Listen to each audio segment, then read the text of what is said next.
우선 저는 작년에 연간 전망 자료를 작성을 하면서 예. 좀 세게 베팅을 했습니다. 예. 증시 상단은 S&P 500 기준으로 8,100 정도 오, 보고 있다 오, 라고 좀 세게 말씀을 드렸고요. 네. 그러면 그 기준이 뭐냐? 예.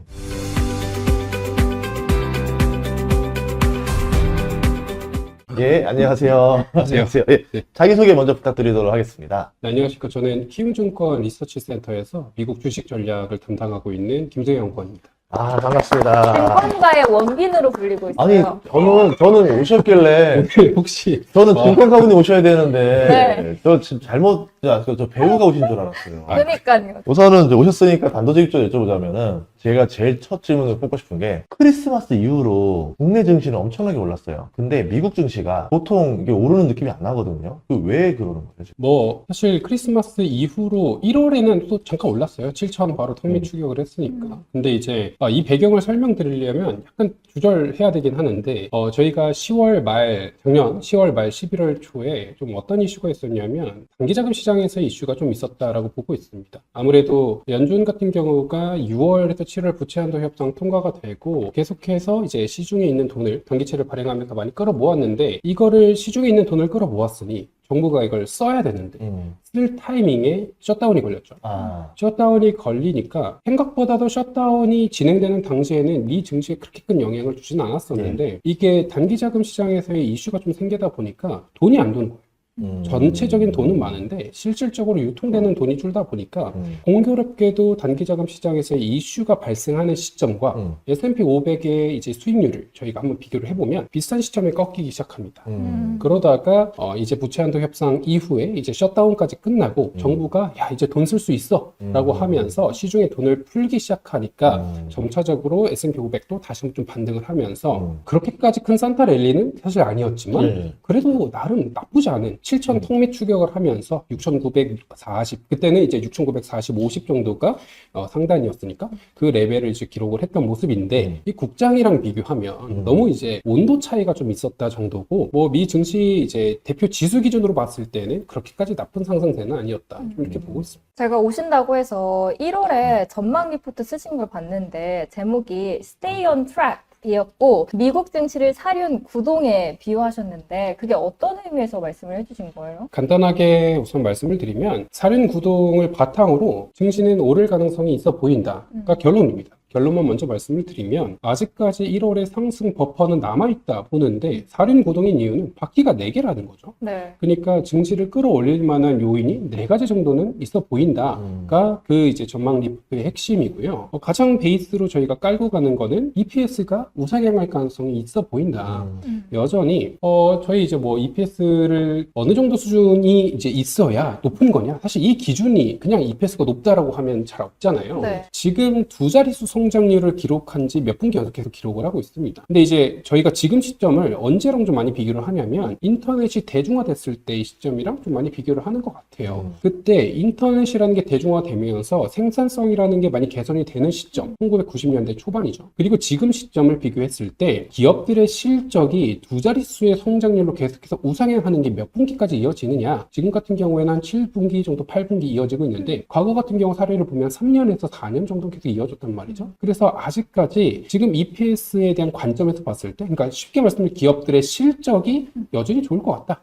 근데 1월 말에 기업들의 실적이 발표될 거다. 이렇게 첫 번째고 두 번째, 세 번째는 비슷한 궤인데 좀 다릅니다. 두 번째, 세 번째를 한 궤로 묶으면 유동성이 공급될 것 같다인 건데 이 유동성의 관점에서 연준 입장에서 봤을 때는 앞서 말씀드렸듯 단기자금 시장에서의 불안감이 좀 있다 보니 지금 연준, FOMC 하면 전부 다 고용과 물가만 얘기를 많이 하는데 이거에 앞서서 먼저 좀 다뤄봐야 되는 게 금융불안 쪽이다. 근데 이제 미국 연준 입장에서 봤을 땐 금융불안 관점에서 우선 좀 해소를 하고 난 뒤에 이걸 잡아야 되기 때문에 좀 완화적 통화 정책에 대한 스탠스를 먼저 보이고 있다. 저희 12월 FOMC 진행되기 전만 하더라도 무슨 얘기 많이 했었냐면 매파적 금리 인하할 거다 얘기했습니다. 맞아. 근데 막상 나오고 보니 매파적이지 않았고 도비시적 금리 인하를 했습니다. 연준 같은 경우에는 금융불안에 대한 불안감이 아직까지는 좀 내재되어 있기 때문에 그거를 해소하는 관점에 있어서 완화적인 통화 정책이 1월까지는 지속될 것 같다. 이게 두 번째고요. 세 번째 같은 경우에는 트럼프 입장에서는 칼을 뽑았습니다. 아까 말씀드렸듯 아무래도 이제 정부 셧다운 동안에 돈을 못 풀었다가 그 못 푸는 과정에서 저희가 TGA라고 부르는 정부 지갑, 정부 마통, 예. 정부 마통이 엄청나게 누적됐습니다. 네. 목표 금액이 8,500억 달러거든요. 8,500억만 있으면 충분이었는데 1조 달러까지 쌓였어요. 이걸 못 쓰니까. 근데 이게 정부 셧다운이 끝나고 나니까 자 이제 시작하자라고 하면서 12월부터 많은 재정 정책들이 발표되기 시작했습니다. 심지어 그 성격 같은 경우도 보면 이제 과거 트럼프 1기라던가 오바마 행정부를 저희가 좀 반출해봤을 때 그때는 기업들을 살려서 낙수 효과를 누리자라던가 아니면 인프라 투자를 많이 해서 고용을 활성화시키자 이런 간접적인 게 좀 있었는데 12월 좀 개화되자마자 시작됐던 재정 지출 같은 경우가 이제 트럼프 계좌를 만들어서 신생아들에게 돈을 지급해주겠다. 저소득층들에게 돈을 지급해주겠다. 트럼프가 좀 효과가 가시적인 재정 지출을 많이 공개를 하기 시작했습니다. 이거는 이제 제 개인적 판단인데 지금 트럼프 지지율이 되게 낮아져 있는데 중간 선거를 이제 올해 앞두고 있잖아요. 네. 이 낮아져 있는 요인을 살펴보면 가장 지지율을 낮추는 요인이 생활비 정책이 있어서의 불안감입니다. 그러니까 저소득층, 트럼프를 대통령으로 만들어줬던 저소득층들이 등을 돌렸다라는 거고요. 뭐 이거는 모두가 아시다시피 OBBA는 사실 저소득층을 위한 정책이 아닙니다. 세율을 낮춰준다는 건 사실 자산이 형성되어 있지 않은 사람들 입장에서 별 의미가 없어요. 근데 오히려 복지는 줄었어요. 그러다 보니 이 이제 저소득층 관점에서 봤을 땐 등을 돌렸는데 이 사람들의 마음을 다시 한번 이끌어 와야 된다가 트럼프 입장에서는 좀 중요한 궤거든요. 이 관점에서 재정 지출을 12월부터 시작을 하기 시작했어요. 그럼 1월 관점에서 봤을 때 1월에 재정 지출을 그만둘 것이냐? 이 흐름은 장기적으로 좀 아직까지 유지될 만한 여지가 있다. 이게 세 번째. 그러면 첫 번째는 EPS고요. 두 번째, 세 번째가 연준과 재무부의 이제 공조인 거죠. 그리고 마지막 네 번째는 생각보다 AI 버블 얘기가 꼭 들어왔습니다. 그러게 말이에요. 많이 들어갔어요. 뭐 이제 가장 저희가 직관적으로 확인할 수 있는 거는 이제 구글에 들어가 보면 트렌드 검색을 할 수 있잖아요. 네. 버블이라는 검색을 얼마나 했니를 저희가 이제 트래킹을 할 수 있는데 그게 12월, 11월까지만 해도 고점을 찍었다가 이게 12월 말 1월로 넘어오면서 상당히 많이 내려왔습니다. 이게 AI 관련된 버블 우려가 좀 많이 줄어드는 상황이고요. 그래서 이게 일종의 유행이에요. 다 이런 게. 여기도 이런 어떤 유행이 막 들었다가 지금은 좀 다시 가라앉고 그리고 이제 많은 얘기들이 돌고 있죠. 이제 과거에 좀 우려를 높였던 것 중 하나가 너희 돈 너무 많이 쓴다 뭐 이런 맞아요. 거였는데 그러면 돈을 너무 많이 쓰는 기준이 뭔데를 다시 한번 따져보면 S&P 500 기준으로 전체 영업이익에서 캐펙스가 차지하는 비중 그러니까 전체 번 돈에서 나중에 그 재투자에 쓴 돈 비율을 살펴보면 2000년, 2001년엔 이게 거의 80%까지 올라가. 근데 현재 기준으로 봤을 땐 40%대, 44% 이렇게 나옵니다. 절반이 됐네요. 맞습니다. 절반입니다. 근데 이게 이런 오해가 더 가속화되는 이유는 절대 금액이 커서 그래요. 근데 절대 금액이 커진 이유는 아까 말씀드렸듯 영업이익을 2자릿수 성장률을 계속 기록하니까 돈 많이 벌었으니까 더 많이 투자하는 건데 그 절대 금액 자체가 상당히 커져 보이다 보니 불안한 거죠. 근데 이게 어느 정도 시장에서 합리적으로 좀 받아들이기 시작했다. 그럼 이 네 가지가 지금 어느 정도는 증시의 상승 여력을 만들어낼 수 있지 않을까라는 기대를 가지고 있는 거고요. 그걸 바탕으로 좀 전망을 한 게 저 자료였습니다. 근데 그 기업들이 돈을 많이 벌었다라고 이제 작년에 말씀을 해주셨는데 보통 주가가 오르면은 밸류에이션이 비싸져야 되는데 IT 섹터는 오히려 낮아졌다면서요? 이거는 되게 오히려 좋은 거예요. 그러니까 돈을 많이 벌었거든요. 네. 그리고 IT 섹터 같은 경우에는 주가 수익률이 좋았는데 이게 방금 말씀하신 게 뭘 얘기한 거냐면 2025년도 뭐 이걸 이제 제가 표를 보여드리면 좋지만 2025년도에 그럼 1년 이제 수익률이 있을 거잖아요. 그럼 1년 수익률을 딱 이제 순서로 매겨요. 1등 뭐 그때는 이제 커뮤니케이션 섹터였고요. 2등 IT 쭉쭉 매깁니다. 그러면 이 수익률은 두 가지 정도로 저희가 브레이크다운을 좀 할 수가 있어요. 첫 번째로는 실적이 얼마큼 올랐기 때문에 두 번째로는 밸류에이션이 얼마큼 높았기 때문에 그러니까 진짜 돈을 얼만큼 벌었니 플러스 얼만큼 오를 것 같니 이 두 개를 더하면 실제 수익률이 나옵니다. 정확히는 이거 더하기 1 플러스 아래 이거 더하기 빼기 1 이게 이제 나오는 건데 아무튼 그렇게 계산을 해보니 IT 섹터 같은 경우에는 오히려 EPS 성장률, 그러니까 실적이 되게 좋았어요. 근데 밸류에이션은 오히려 마이너스를 기록했습니다. 밸류에이션이 좀 빠진 거죠. 네. 이 이유는 명확해요. 아까 말씀드렸듯 AI 버블에 대한 우려가 너무 높아지다 보니까 사실 밸류에이션이 높아질 수가 없었던 상황이죠. 기대감보다는 공포감이 좀 더 우위를 보이잖아요. 근데 그런 상황에도 불구하고 IT 섹터가 전체 섹터 11개 섹터 중에 2위를 기록합니다. 실적이 그만큼 좋았다라는 겁니다. 저는 아까 저 유동성 잠깐 얘기를 음. 하셨는데 그 생각했던 게 아까 지금 계속 단기적으로 유동성 발작이 좀 나고 있잖아요. 그러면서 단기 국채 매입한다라는 게 그만큼 어쨌든 좋지 않다라는 흔적은 아닌가. 그럼 만약에 오히려 트럼프가 이제 계획하는 걸 하면 유동성을 우리 더 많이 공급했다고 생각하지 않을까? 그래서 이제 오히려 이게 또 유동성이 나중에 위기가 좀 오면 이게 호재로도 작동되지 않겠는가? 이런 생각을 해봤거든요. 그런 것도 좀 반영이 되나요? 그래서.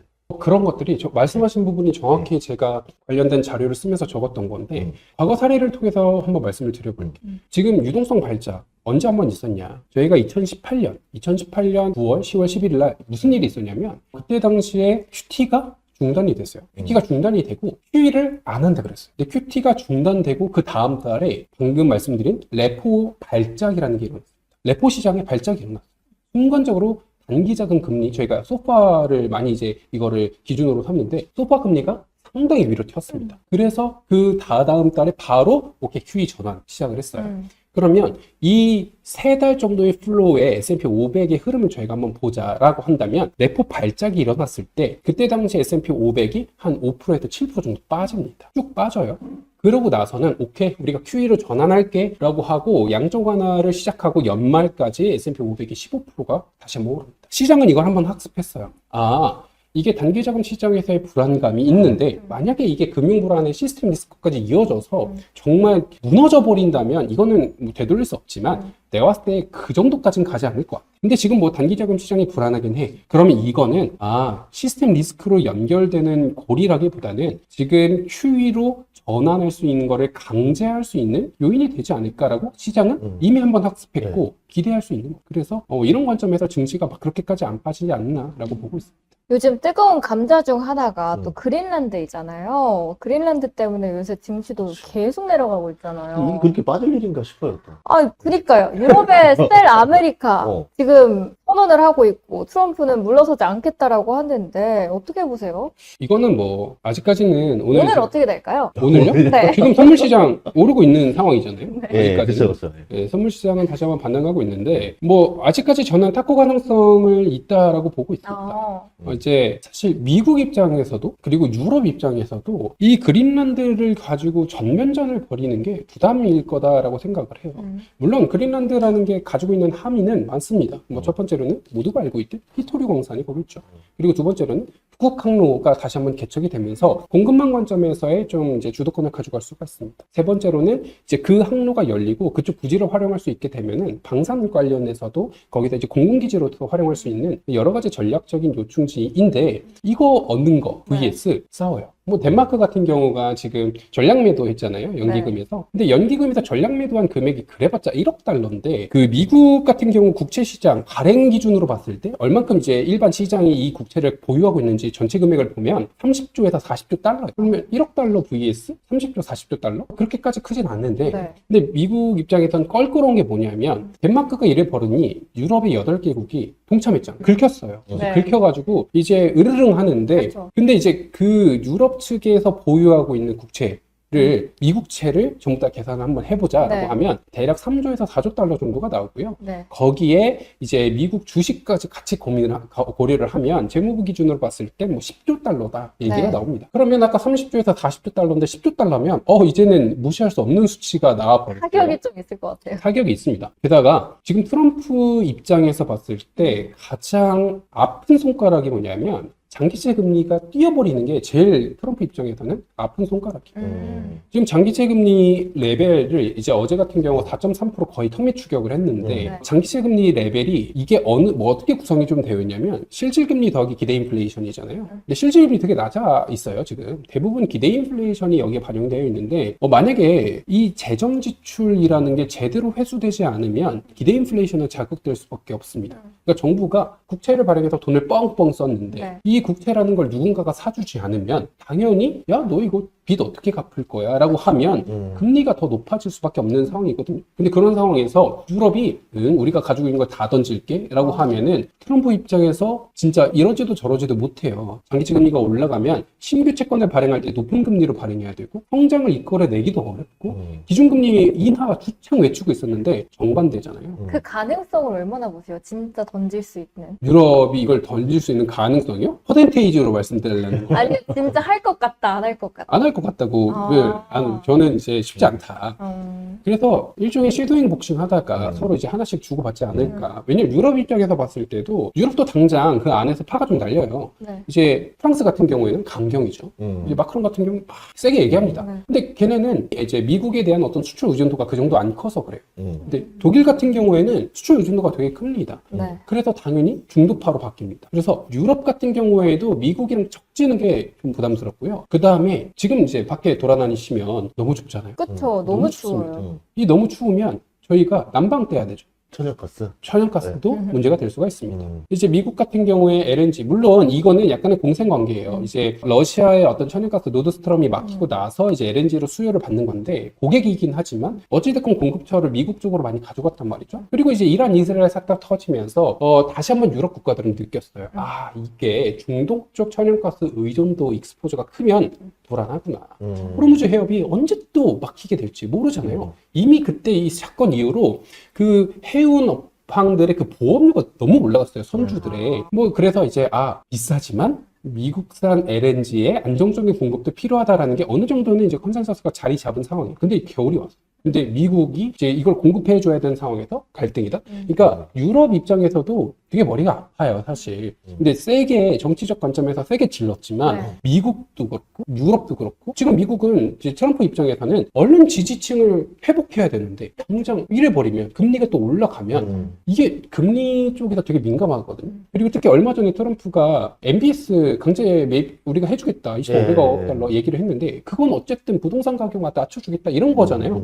근데 지금 당장 장기금리가 올라버리면 장기금리랑 연동돼 있는 모기지금리도 같이 뛰어요. 여러 가지 관점에서 트럼프도 부담이고 네. 유럽도 부담이다. 그러면 합리적인 상황을 저희가 가정한다면 적당히 싸우고 적당히 얘기하다가 적당히 화해하지 않을 건데 그러면 언제까지 싸울 거냐. 네. 이거는 여기서부터는 소설을 한번 써보자라고 한다면 네. 첫 번째, 우선은 이건 나름 공신력 있는 소설이 2월 1일이 이제 10% 얘기잖아요. 그 전에 해소되지 않을까? 이 첫 번째 소설. 두 번째 소설 같은 경우에는 어제 발표됐죠. 대법원 판결이 나오지 않을 거다. 그리고 4주 휴일을 들어갔습니다. 그러면 2월 20일 정도가 다시 한번 발표될 거다라고 하는데 그럼 2월 말 정도에 저희가 그때 이제 미래를 갖다고 생각해 볼게요. 지금 현재 기준으로는 대법원이 위헌을 낼 거다라는 게 더 높은 확률인데 그럼 트럼프가 위헌이 결정이 났어요. 예를 들어. 그래서 법적 근거가 사라졌어요. 네. 물론 이제 무역 다른 법안을 가져오면 생기겠지만 이것까지 가져오는 데는 시간이 좀 걸려요. 근데 지금 당장 법적 근거가 없는 관세로 유럽을 압박하는 게 이상해요. 그러면 이 두 가지에 대한 어떤 머리 아픔이 당연히 있을 거기 때문에 대법원 판결에 대한 어떤 노이즈가 더 심화되기 전에 그래서 이제 사람들이 약간 피로해요. 이제는 또 저런다 이러면서 이게 이제 미국 안에 이제 시민들도 마찬가지란 말이죠. 이게 더 극심해지기 전에 어느 정도 좀 쉐도잉 하면서 자 우리가 그러면 매입 안 하고 장기 대여 어때? 100년, 100년인데 이런 식으로. 예. 맞습니다. 뭐 여기는 이제 알 수 없어요. 예. 이제 실무진들의 이제 시간이기 때문에 그 어떤 적당한 타협점을 찾으면서 이제 주고받는 그 정도가 되지 않을까 싶고 그리고 그게 지금 이런 문제들이 불거지기 전에 타이밍을 잡는 게 합리적으로 보이는데 이건 이제 합리적인 거고 네. 세상은 합리적으로만 돌아가지 않잖아요. 만약에 이런 데드라인을 넘어서까지 계속 싸운다라고 한다면 저희가 이제 포트에 대한 어떤 조정 필요성이 좀 있지 않을까라고 생각은 하고 있습니다. 저는 지금 금리가 좀 걱정인 게 지금 네. 원래 미국 국채를 사주던 데가 그 주요로 보자면 중국, 일본, 유럽이잖아요. 네. 중국은 계속 팔고 있었고 그만큼을 유럽이 대신 사주면서 계속 국채를 순증으로 늘려줬었는데 이번 갈등이 나고 나서부터는 순증만 안 시켜준다 치면은 이제 사주는 사람이 없어지잖아요. 거기다가 이제 일본도 지금 금리 지금 인상 압박을 계속 받고 있잖아요. 지금 일본 같은 경우. 그 만약에 일본도 지금 이제 금리 인상을 해야 된다, 뭐 앞으로 한다라고 하면서 여기도 더 이상 미국 국채 사주는 쪽이 아니라 이제 약간 조금씩 팔아야 되는 쪽으로 바뀌면 이제 미국 국채를 사주는 외국 세력들이 없어지니까 그런 시나리오도 좀 생각해 볼 수 있지 않을까 싶었어요. 맞습니다. 네. 지금 실제로 저희가 이제 국채는 입찰 시스템이에요. 네. 이제 국채라는 걸 경매에 걸어서 입찰을 합니다. 그럼 거기에 입찰 내역을 보면 간접 입찰이라는 게 있어요. 그게 이제 자국 말고 외국에서 얼마큼 사주니 이게 간접 입찰인데 그 간접 입찰 규모를 보면 저희가 대략 이제 트래킹을 할 수가 있거든요. 말씀하신 대로 일본은 지금 미국채를 사줄 만한 상황이 아니에요. 다카이치가 지금 뭐 중요한 선거 다시 한다고 하면서 맞아요. 계속 오히려 머리가 아픈 상황이고 이제 계속 금리를 올리고 있고 그래서 대부분 일본이 사준다라는 건 주체를 좀 더 명확히 하자면 사실 일본의 생명보험사들이 많이 샀습니다. 근데 일본의 생보사들이 아니 이제 우리 금리도 이 정도면 굳이 우리가 해지 비용 다 감안해보면 이거 또이또인데 라고 생각을 해버릴 수도 있고 그래서 금리 더 올린다며 그러면 굳이 일본이 이제 투자해놨던 해외 채권들을 다시 한번 환수할 수 있는 가능성 그럼 오히려 말씀하신 대로 반대로 가는 거죠. 물론 이거는 경제적으로는 이렇지만 이게 이렇게 돌기는 어려워요. 왜냐하면 이제 미국과 일본의 관계라는 게 있기 때문에 옛날에 일본이 이제 금리 인상에 대한 통화 정책 막 얘기하고 옛날 이제 YCC 컨트롤이라는 걸 했어요. 이제 상단 하단을 이제 묶어놔서 했는데 이거에 대한 상단을 바꾸려는 정책을 얘기할 때 이거 발표 이틀, 3일 전에 옐런 의장이 일본으로 날라왔습니다. 그래서 막 얘기하고 넘어갔어요.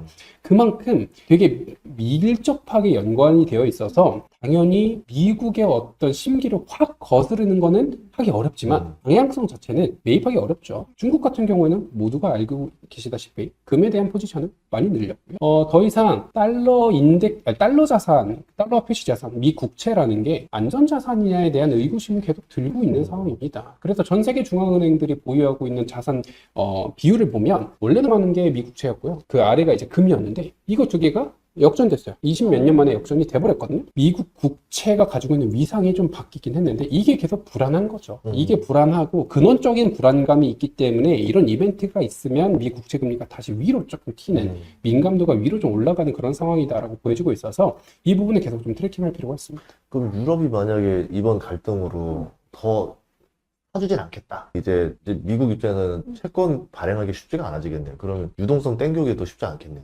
그거는 사실 이제 전면전이죠. 이제는 유럽 입장에서도 네. 미국의 아킬레스건이 뭔지 알아. 덴마크가 요번 이제 CIO가 얘기를 했잖아요. 아, 이거 우리 전략 매도한 거 그 그린란드 때문 아니야. 뭐 대외적으로는 그렇게 얘기하면서 또 무슨 얘기했냐면 이거 미국의 정부 부채 때문이야. 이거 되게 얄미운 거예요, 이거. 되게 아픈 손가락을 콕 집어서 얘기한 거거든요. 그러니까 이게 한국에 있는 일개 증권사 애널도 아는 부분을 유럽이 모를까? 당연히 압니다. 무조건 알고 이거를 그렇게 공격하는 것 자체는 상대에 대해서 우리는 척을 지겠다라는 걸 얘기를 하는 거기 때문에 저희가 먼저 판단해야 되는 건 그렇게 되면 이렇게 될 거다라기보다 그렇게 진짜 될 건지에 대한 가능성을 먼저 좀 검토해 볼 필요는 있습니다. 지금 아까 일본 이야기를 하셨는데 일본의 야당 대표가 국채 소매를 비정상이라고 규정하면서 결단을 촉구했다라고 하는데 지금 40년물 국채 금리가 4.2%를 넘는 상황에서 이런 일본발 재정 불안이 사실 일본 안에서만 있는 게 아니라 글로벌적으로도 엄청 이슈가 되고 있거든요. 어떤 영향을 줄까요?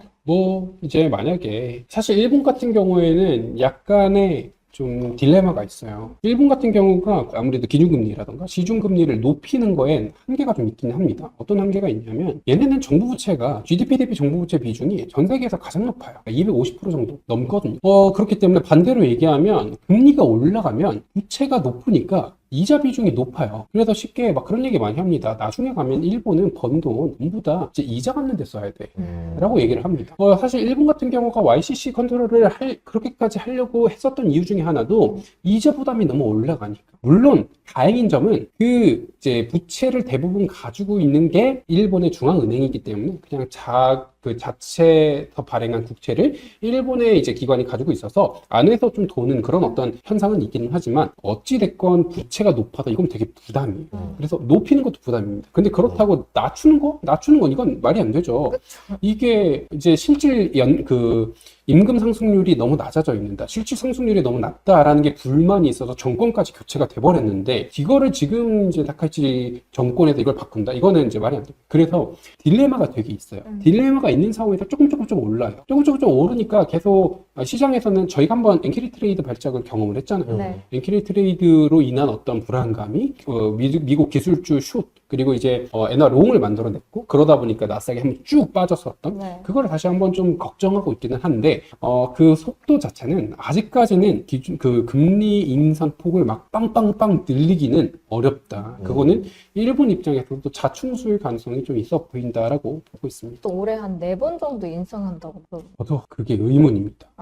4번 정도 인상을 하게 되면 난리 나지 않겠어요? 뭐 저는 이제 신흥국 애널은 아니긴 해서 네. 더 뎁스 있게 이제 데이터 하나하나를 다 뜯어보진 못했는데, 그래서 그 네 번의 인상을 사실 뭐 기준금리를 인상한다고 하면 이 대외적인 기준금리는 올라도 그 세부 이제 내용들을 다 컨트롤 할 거잖아요. 그거를 어떤 식의 컨트롤을 하게 될지는 좀 보긴 해야 되겠지만, 저는 그거를 어떻게 받아들이냐면 4번 정도는 인상을 해야 적어도 일본이 원하는 임금 상승률과 실질 성장률이 나온다. 저는 이제 받아들이고, 그거는 오케이. 그러면 가능하냐?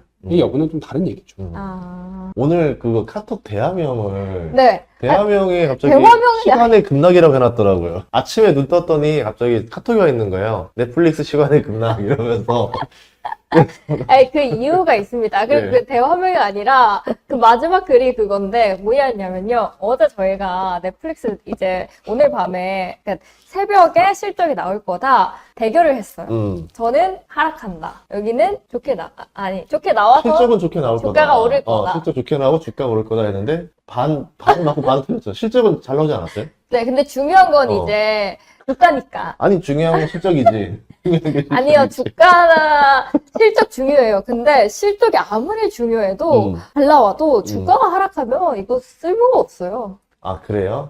그러니까 이겼다. 내가 이겼다. 네, 제가 이겼어요. 근데 그 이유가 보셨듯이 이제 워너브라더스 저희가 어제 계속 이야기를 했던 부분인데 전액 현금으로 사겠다라고 폭탄 선언을 했잖아요. 근데 말씀해 주신 것처럼 실적이 너무 잘 나왔고 역대급 실적을 냈는데도 시간에 주가에서 계속 밀리는 거예요. 그러면 이게 현금 동원 능력을 걱정을 하는 건가요? 사실 실적에 따라서 주가가 반응하고 있는 상황은 아닌 것 같아요. 이게 최근 계속해서 실적 리뷰를 저희가 드려보고 주가 반응을 보잖아요. 이게 선형적으로 움직이는 경우는 많지 않습니다. 생각보다 확률적으로 봤을 때 대부분 실적이 잘 나오거나 예상치를 서프라이즈를 하면 좋죠. 네. 근데 이게 꼭 그때 당시 day 1 기준으로 봤을 때 똑같이 움직이지는 않는 경우가 있어요. 그러면 우리 이거 어떻게 대응해야 되느냐? 결국에는 근데 실적이 계속 꾸준하게 잘 나오면 주가는 따라간다라고 저희는 보고 있는 상황이고요. 넷플릭스 같은 경우에는 사실 저도 넷플릭스 자체에 대한 어떤 사업 모델을 좋아하긴 합니다. 넷플릭스는 기본적으로 실적 모멘텀이 어디서부터가 개선되기 시작했냐면 광고 플랫폼을 다시 한번 만들기 시작하면서 네. 이게 원래는 동남아시아 쪽에서 너희가 광고를 보면 우리가 구독료를 싸게 해줄게. 이거를 도입하고 나서 이제 점차적인 확장이 빨라지기 시작했어요. 지금 사실 넷플하면 가장 많이 얘기를 하는 게 이거 근데 이제 성장성 다 차지 않았어? 북미 지역에서 넷플 뭐 없는 사람 있나? 라고 근데 해야지만 인수까지 해버리면 또 다른 스토리가 나오는 거 아니에요?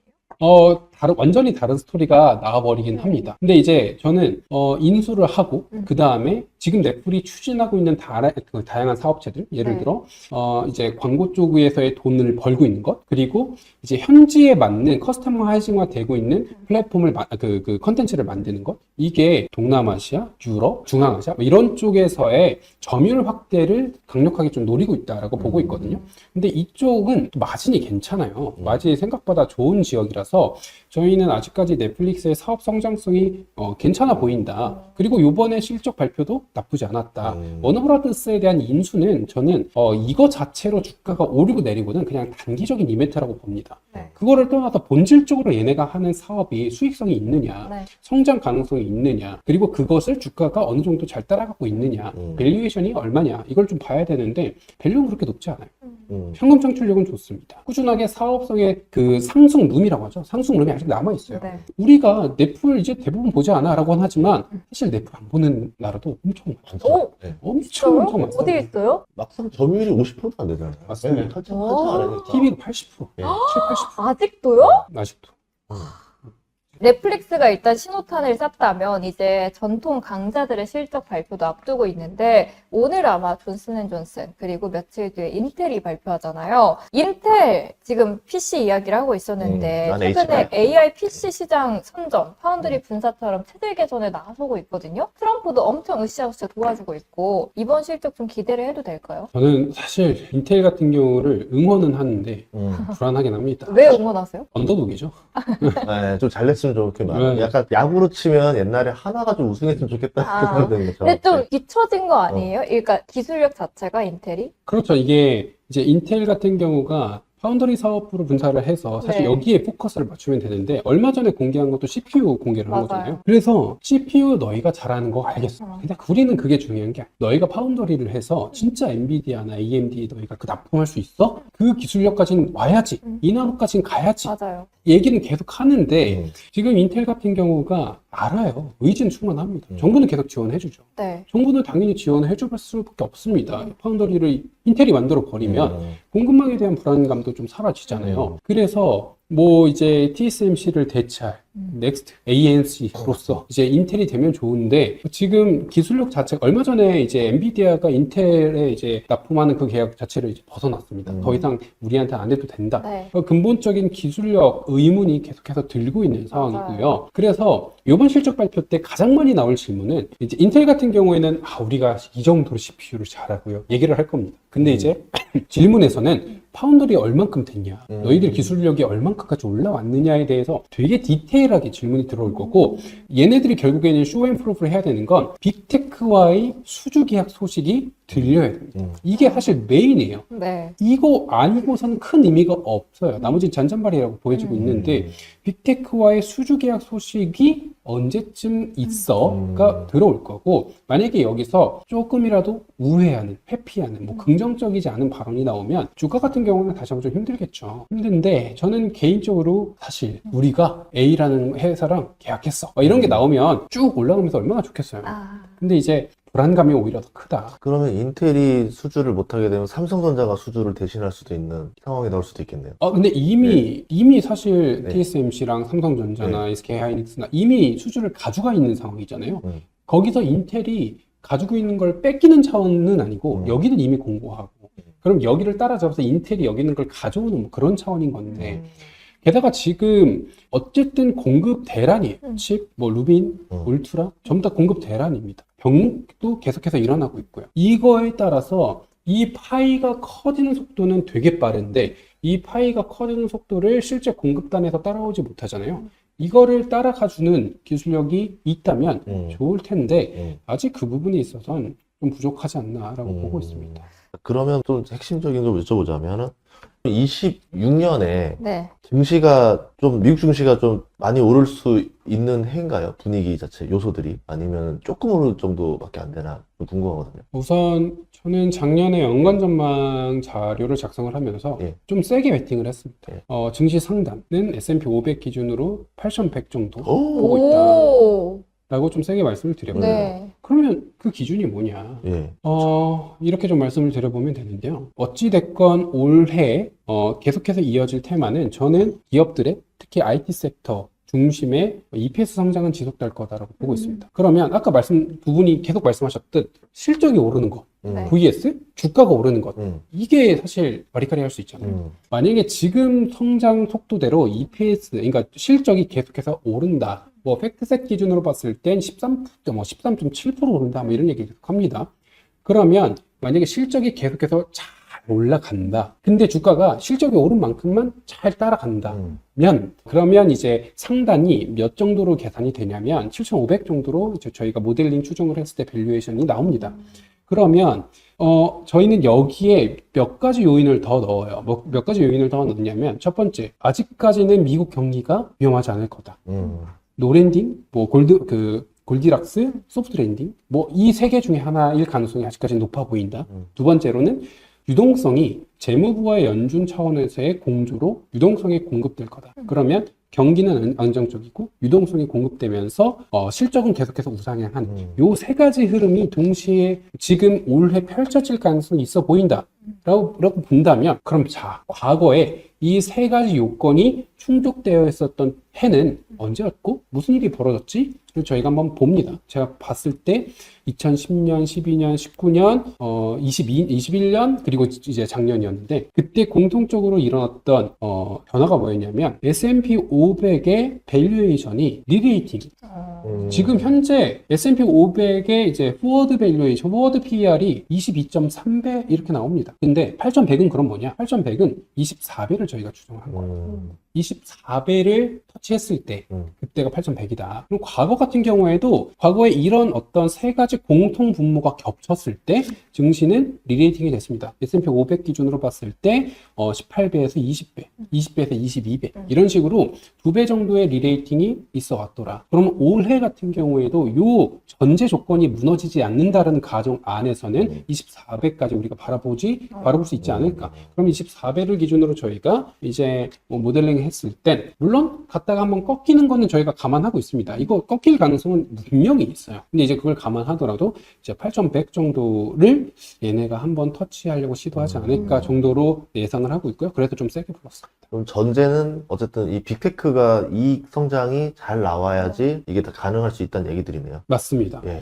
근데 지금 이제 빅테크의 이익 성장 가시성이 높다고 판단내고 있는 이유는 수주 잔고가 너무 많이 쌓여 있어요. 수주 잔고는 이미 계약을 체결한 거거든요. 이미 체결된 계약이 너무 많이 쌓여 있습니다. 네. 이거는 앞으로 더 쌓일 거예요. 뭐 요번에 CS2026을 통해서 저희가 확인할 수 있는 건 에이전틱 AI와 피지컬 AI로의 전환이잖아요. 그 전환 과정에서 계속해서 추가적인 퍼포먼스는 보일 만한 가능성이 있을 거다. 실적은 계속해서 우상향하고 칩에 대한 공급은 확장이 되고 결국 이제 로우 데이터를 더 많이 학습해야 되고 더 빠르게 학습해야 되는 세상이 오고 있는데 그 과정에서의 지금 실적 가시성은 높지 않을까라고 보고 있습니다. 그럼 이제 어쨌든 왜냐면 이제 지금 우리 서학개미 분들이 네. 너무 슬퍼해. 그러면 보시는 게 약간 전략 후강으로 보시는지 아니면 그냥 잠깐 쉰 거지 다시 상반기부터 다시 또 달릴 거라 좀 보시는지 어떻게 보세요? 뭐 저희는 아직까지는 상반기 랠리를 보고 있고요. 이제 뭐 큰 의미 없기는 한데 이제 상고하적 뭐 이렇게 많이 얘기를 하죠. 상고하적을 좀 보고 있는 상황이고요. 왜냐면 지금 그것도 있잖아요. 연준 의장 바뀌는 것 때문에 제가 궁금했던 것 중 하나인데 워시가 만약에 되게 된다라고 하면 워시가 했던 주장이 좀 독특한 주장을 하더라고요. 금리 대차 대조표를 줄이겠다라고 말했잖아요. 그러면 단기 금리가 떨어지면서 오히려 그 돈들이 시장으로 들어가면서 경기가 좋아지고 뭐 괜찮아질 거다 말하는데 그거에 동의하시는지 아니면 반대로 좀 생각하시는지 궁금했거든요. 사실 일반적으로는 반대죠. 예. 일반적으로는 대차 대조표를 확대한다. 대차 대조 확대를 통해서 자산과 부채가 있으면 부채가 이제 연준 입장에서 이거 좀 쉽게 설명드리면 연준 입장에서 통화를 발행하잖아요. 통화를 발행하면 우리한테는 그 통화가 지폐고 돈이지만 연준 입장에서는 부채예요. 그래서 이 부채가 늘어나면 그거에 맞게 자산 가치 보유를 해야 됩니다. 그래서 일반적으로 대차 대조표 확대 이꼴 유동성 공급이거든요. 근데 이거를 축소한다라는 건 사실 뭘 어떻게 축소할 거냐를 저희가 좀 더 지켜보긴 해야 되겠지만 이제 이 아이디어는 이런 것 같아요. 단기채에 대한 어떤 지금은 발행 비중을 단기채를 중심으로 이제 발행을 하고 있습니다. 이제 연준 같은 경우가 매 분기마다 이제 계속해서 우리가 채권 조달을 어떻게 할 건지에 대해서 발표를 하는데 거기 보면 단기채에 대한 조달이 많아요. 심지어 이제 TBAC라는 권고위원회에서 너희 비중 너무 높아를 옛날에 얘기했고 그게 대략 25%인데 그거를 이미 넘어섰습니다. 그럼에도 불구하고 장기채보다 단기채를 발행하면서 자금 조달을 해요. 네. 이 비중을 줄이겠다. 그러면 단기채가 공급이 주는 거잖아요. 공급이 주면 가격이 올라가겠죠? 그럼 금리는 떨어지겠죠? 그럼 금리가 떨어지니까 그만큼 납부해야 되는 어떤 국채 이자가 줄어요. 지금 재정 지출 관점에서 봤을 때 너희들이 얼만큼 재정 지출을 하니를 보면 그냥 재정 지출 규모로만 보지 않습니다. 그 재정 지출과 실제 국채에 대한 어떤 이자를 제외한 진짜 재정 지출 이걸 두 개를 나눠서 보거든요. 근데 만약에 단기채에 대한 비중을 축소한다라고 하면은 단기채에 대한 공급이 주니까 가격이 올라가고 금리가 내려간다. 이꼴 전반적인 어떤 그 갚아야 되는 이자가 줄어들 수 있을 거다. 그러면 재정 지출 관점에서 봤을 땐 전체적인 금액은 줄어도 그 안에서의 비중, 그러니까 국채 이자를 갚아야 되는 비중이 주니까 그럼 재정 지출 금액만 봤을 땐 늘어나면서 시장의 유동성이 공급될 거다. 뭐 이런 로직으로는 설명이 가능한데 사실 일반적인 로직은 아니긴 합니다. 그래서 여기를 이렇게 얘기하려면 더 많은 부수적 설명이 사실 들어가야 돼요. 이게 대차 대조표를 축소하면서 우리가 유동성을 공급할 거야. 이거는 너무 무책임한 발언이고 여기서 단기채를 이 정도로 줄일 건데 이 정도로 줄이면 금리 반응이 이렇게 될 거라고 보이고 지금 우리가 탄력성을 계산해 보니까 이렇게 된대. 그래서 오히려 줄이는 게 이자를 더 많이 줄여서 시장에서 지출을 더 많이 할 수 있을 것 같아. 이렇게 우연 설명을 해줘야 이게 좀 그나마 논리적으로 설명이 되는 그런 워딩이다라고 보고 있습니다. 왜냐면 이제 연준 의장 이제 지명이 될 거 아니에요. 네, 그럼 되고 나면은 뭐 이제 그거에 대한 발작이 나올 수도 있을 거 아니에요. 누가 되냐에 따라서. 그래서 만약에 증시가 좋으려면은 누가 되는 게 제일 좋은지 좀 궁금했었거든요. 원래는 뭐시? 모씨가 잘생기긴 했어. 네, 어시가 네. 잘생긴 팀입니다. 네. 햇빛이 되면 좋겠죠? 근데 원래는 헤셋이 사실 그거였지만 지금 사실 가능성이 거의 많이 내려왔잖아요. 그렇죠. 이제 다른 자리로 바꾸기 너무 아까워라고 얘기를 해버린 이후로 기정사실화라고 봤던 근데 맞아요. 많이 내려왔죠. 그래서 당연히 친기업, 금리 인하에 대해서 우호적, 관세에 대해서는 이게 인플레이션을 일으킬 가능성이 없어 보인다. 거의 그냥 세미 트럼프였는데 증시 입장에서는 좋아 보였겠지만 반대 입장으로 가면 오히려 저는 증시 입장에서의 호재라고 한다면 호재가 뭐냐면 지금 연준의 독립성 우려는 계속해서 나오고 있습니다. 최근에 이제 파월 연준 의장 이제 감찰 뭐 네. 조사 뭐 이런 얘기 계속 하고 있잖아요. 근데 연준의 독립성이 이탈되면 뭐가 더 매력도가 떨어지냐면 미국 국채라는 거에 대한 그 권위가 떨어져요. 사실 전 세계 중앙은행들이 미 국채를 안전자산으로 많이 보유했던 이유 중에 가장 큰 이유 중에 하나는 미국 연준은 대통령의 입김에서 좀 벗어나 있어. 독립된 기관이야가 있었는데 만약에 세미 트럼프가 의장이 돼버린다. 이건 그럼 더 심각해질 수가 있잖아요. 근데 그렇게가 아니고 그래도 독립성이 준수되는 사람이 앉는다라고 하면 전 세계 중앙은행 입장에서는 그래도 미 국채가 저 트럼프의 워딩에 따라 왔다 갔다 하지는 않는 자산이 되겠다. 그러면 만약에 이제 내가 다른 이제 중앙은행이라고 한다면 만약에 저 변동성이 커질 만한 어떤 사람이 의장으로 앉아서 트럼프 말대로 왔다 갔다 한다면 나 미 국채 보유하는 거 불안했을 것 같아요. 차라리 금을 보유했겠죠. 근데 만약에 그렇지 않는다. 독립성이라는 게 여전히 유지가 된다라고 한다면 그러면 전 세계 중앙은행들이 미 국채를 보유해야 되는 팔지 않아도 되는 이유가 생기는 거죠. 네. 그럼 그 관점에서 봤을 땐 미 전체적으로 보면 아무래도 경기 면에서는 우호적이지 않나라고 보고 있습니다. 그러면서 저는 6월에 이제 앞으로 벌어질 게 또 불확실성이니까 너무 변수들이 많은 거예요. 올해만. 좀 작년에도 변수가 어마어마하게 많았는데 올해도 네. 많고. 근데 그 많이 변수가 많다 하더라도 보니까 결과적으로 보면은 네. 25년 엄청 올랐잖아요. 그렇죠. 네, 그러면서 그 변수가 의미가 있나? 결국은 아까 말씀드린 대로 결국 빅테크 돈 잘 버는 게 제일 장땡 아닌가? 근데 지금 그러면은 워시가 그나마 가능성이 높아진 상황에서 금이 지금 계속 오르고 있는데 그쯤 되면은 금의 상승이 좀 둔화될 수 있는 건가요? 저희가 좀 다른 관점에서 바라봐야 된다고 생각을 합니다. 음. 지금 제가 26년 미 증시 좋게 본다. 네. 그리고 미 경기 아직까지는 랜딩이다. 이 말씀을 계속 드렸는데 시계를 좀 더 넓혀서 보면 미국 경기라는 건 사이클이 있습니다. 지금은 저희 라스트 사이클에 놓여져 있어요. 이게 랜딩입니다. 활성화가 아니에요. 그러면 랜딩을 하고 이게 미국 경기가 다시 한번 활성화가 되고 있는 이 교차점, 이 교차 지점에 역사적으로 보면 항상 길든 짧든 침체라는 게 있었다라는 게 대부분의 경제학자들의 주장입니다. 그럼 지금 미국 경기 입장에서 봤을 땐 어쨌든 라스트 사이클이에요. 계속 랜딩을 하고 있습니다. 요 끝에는 침체가 있을지 없을지 모르지만 그렇죠. 과거로 봤을 때 항상 있었어요. 불안하죠. 그러나 이 침체에 대한 어떤 시점을 금리 인하를 통해서 계속 뒤로 미루고 있는 사이클이에요.